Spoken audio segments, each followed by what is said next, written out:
Well, in a fertility process, there are a lot of losses and there is a lot of grief. For example, not being able to conceive naturally, it's a loss. A fertility treatment or several fertility treatments that do not work, that's a loss. For example, embryos are not implanting. These are losses. Fertility, a pregnancy loss, of course, is a loss several times, several losses. Not being able to have a genetically owned child is a loss. So these are different layers in a fertility process. There are different layers of loss and grief, and they are often very invisible and they seem very thin and invisible, especially for the people around you. And often you also try to minimize it for yourself.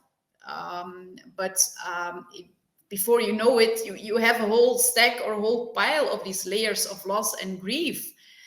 And I often say to my clients that a fertility process is a layered or a stacked grieving process.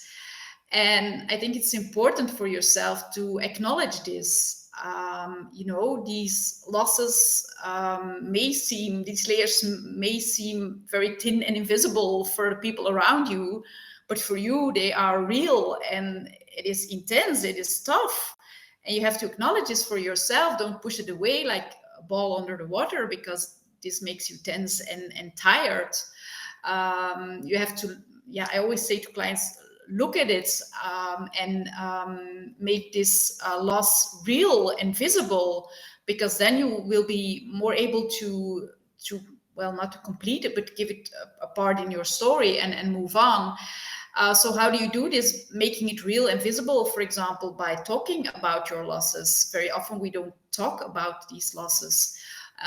Also, with my clients as a fertility coach, I do like ritual exercises. I mean, make something symbolic to make it real and visible. For example, I had clients who planted something in the garden to make these losses visible for themselves, or put a little statue, or wear a gem or a tattoo, or make something themselves.